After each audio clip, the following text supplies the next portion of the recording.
मेरा नाम रिया है। मैं 25 साल की हूँ और पोस्ट ग्रेजुएशन कर रही हूँ। मैं काफी गोरी और आकर्षक हूँ, जिसकी वजह से लोग मुझे देखते ही रह जाते हैं। हमारे घर में मम्मी पापा के अलावा मेरी बड़ी बहन प्रियंका है। प्रियंका दीदी की शादी पिछले साल हुई थी। शादी से पहले दीदी काफी स्लिम थी, लेकिन शादी के बाद उनकी खूबसूरती में चार चांद लग गए। उनका कूल्हों वाला हिस्सा अब इतना भरावदार और आकर्षक हो गया है कि देखते ही बनता है। जब भी दीदी हमारे घर आती, मैं मजाक में कहती, दीदी, लगता है जीजू ने खूब मेहनत की है। 1 साल में आप तो पूरी तरह ट्रांसफॉर्म हो गई हो। दीदी बस हल्के से मुस्कुरा देती, कुछ कहती नहीं। मेरे जीजू का नाम अंशुमान है। वो सरकारी नौकरी में है। दीदी के ससुराल में सास ससुर के अलावा उनका एक छोटा देवर भी है, नाम है आरव। आरव भी पोस्ट ग्रेजुएशन कर रहा है।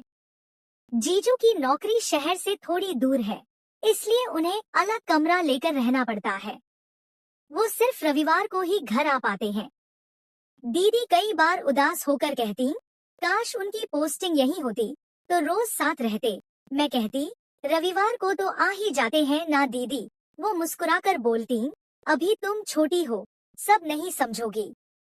एक दिन मम्मी ने दीदी को फोन किया और कहा, प्रियंका, कुछ दिनों के लिए रिया को अपने पास भेज दो ना। दीदी ने मुझसे पूछा, मैंने हाँ कर दी। फिर दीदी बोली, तुम्हारे जीजू तो रविवार को ही आते हैं। मैं कल अपने देवर आरव को भेज दूंगी, वो तुम्हें कार से ले आएगा। अगले दिन आरव आया और मुझे दीदी के घर ले गया।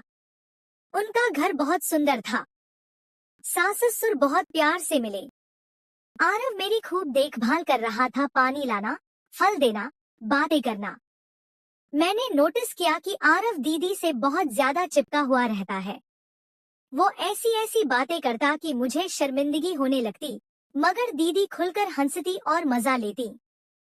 मुझे शक होने लगा कि कुछ तो गड़बड़ है, जो मुझे नहीं पता। अब जब मैं यहाँ आई हूँ, तो सच पता करके ही रहूंगी। मैं मंगलवार को वहाँ पहुँची थी। जीजू के आने में अभी कई दिन बाकी थे। मैंने दीदी से पूछा, दीदी, जीजू कब आएंगे? दीदी ने थोड़ी अनमने अंदाज में कहा, अरे रविवार को आएंगे। इधर देवर के साथ दीदी की हंसी मजाक देखकर मुझे और हैरानी होती। शाम को खाना खाने के बाद दीदी बोली, रिया, आज रात तुम मेरे कमरे में ही सो जाना। मैंने हाँ कह दी। रात को सब सो गए, लेकिन मेरी आंखों में नींद नहीं आ रही थी। कुछ तो था जो मुझे अंदर से खटक रहा था। लगभग 1 घंटे बाद, जब दीदी को लगा कि मैं सो गई हूँ, वो चुपके से उठी और कमरे से बाहर निकल गई। मैं जाग रही थी। धीरे से उठकर मैं उनके पीछे पीछे गई। देखा कि देवर का कमरा पहले से खुला था। दीदी अंदर चली गई। गुस्सा तो बहुत आया, लेकिन मैंने सोचा 5 मिनट बाद जाकर देखूंगी कि आखिर माजरा क्या है। 5 मिनट बाद मैं धीरे से उनके कमरे के पास पहुंची। खिड़की थोड़ी खुली थी। अंदर झांका तो जो देखा, उस पर यकीन नहीं हुआ। दीदी पूरी मस्ती में थी और वो दोनों। एक ऐसा दृश्य था जो मैंने पहले कभी नहीं देखा था। पहले तो गुस्सा आया, फिर धीरे धीरे वो गुस्सा खत्म हो गया और कुछ अजीब सा अच्छा लगने लगा। मैं पहली बार ऐसा कुछ देख रही थी। दिल की धड़कन तेज हो गई, लेकिन आंखें हट नहीं रही थी। लगभग आधे घंटे बाद जब सब खत्म हुआ, मैं चुपके से वापस लौट आई और सोने की कोशिश करने लगी। थोड़ी देर बाद दीदी भी लौट आई। जब तक मैं दीदी के घर रही, कई रातों में मैंने ये सब दोबारा देखा। हर बार पहले से ज्यादा उत्सुकता और अजीब सी खुशी के साथ।